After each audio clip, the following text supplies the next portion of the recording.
Kenyans have to contend with unemployment, to poor roads and lack of medical supplies in public hospitals. But even as they deal with this, county heads are running head over heels on who will be the biggest spender in funding the BBI meetings. The heads have been accused of spending millions to hold the BBI meetings, which according to them has turned into a political rally. While many hoped that 2020 will be the year of prudent public financial management, it has not turned out so, with public funds being directed to not so critical functions. The first meeting held at Kisii, where the county government allegedly spent a whopping 18 million to host the said meeting. To add insult to injury, Kakamega Governor Wycliffe Oparanya, who was recently re-elected as the chair of the Council of Governors, is accused of spending 100 million to cater for the meeting held at Bukhungu Stadium in Kakamega County. Gavana wa Busia akatoa milioni 30 na gavana wa Kakamega alitoa milioni 100. A section of Kenyans are livid at the rate at which county heads are spending their head-earned taxes to what many of them called a political rally. Because the money which is being used for this BBI, trust you me, it is the taxpayers' money. Now understand and know this, all my fellow Kenyans, and I'm telling you, it's going to be a hard economic time as the money for the BBI is searched for. It is going to strain and strain us. Just the beginning of this year, a 3% sale tax was introduced.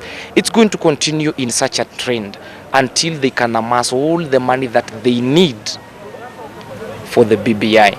Alafu ukiona juzi hii meeting ilikuwa, hii campaign ilikuwa Bukungu, it spent 100 million just a day. Yeah, hii kitu, this is the greatest embezzlement in our time tunaiona. Then the president overnight soon is heading to England to borrow. Then you wonder, there is money being spent on BBI, he is in abroad borrowing. Money for what? Wakutane mahali moja tu ikuwe one meeting, lakini si ati leo tunatoka hapa tunaenda hapa. Hiyo sioni anja yoyote. Hiyo ni kuharibu pesa za umma. Many of them say the meetings are held, yet the team that are tasked with sensitizing the public on the report is also crisscrossing the country, bleeding the taxpayer onto avenues. These governors who have served 2 terms, most of them have had big scandals and they have problems with the EACC. Now, if they are out of office without anywhere to go, it only means one thing, that they can be traced back and the money they stole can be taken back. Now, the only way to prevent that is for them to have a good position, to have positioned themselves in the government. Hiyo mikutano wanashungulika nayo, kwenda mikutano kwa libu hiyo, a lot of money ashwashungulikie mabarabara sana njoo. Watu unaona watu wengine wako chini. Watu wako chini, hata biashara zingine siko chini, hata mkiangalia. Kwa hivyo pesa siingie kwa watu ndio pesa ifanye kazi. So don't just take or criticize the money that's being spent there, just see the outcome.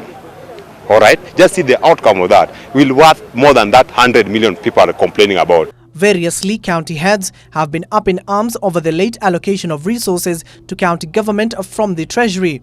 Some of the county governments have been marked for not clearing their pending bills. Or argue for more resources to counties. And I know Kenyans are looking at you. And the first question they ask, do you see areas governors what they are doing with this money? Underfunding of county government is an issue we have continually highlighted. Utaona mtu ametolewa Sagala huko juu, anapitishwa Voi, anapita Mwatate, anapita Taveta, anaenda mpaka KCMC Tanzania. It is wrong. Hatuwezi kuwa sisi tunalala pali pazuri, tunakula vizuri, tunatembea na magari mazuri na wananchi wanakufa hata na malaria. Many have asked where county heads are getting the funds to finance this consultative meeting. The BBI Consultative Brigade now is headed to Mombasa County, where Kenyans are keen to see how much money will be spent on that particular meeting. Abdiaziz Ashimi, Brew TV, Nairobi County.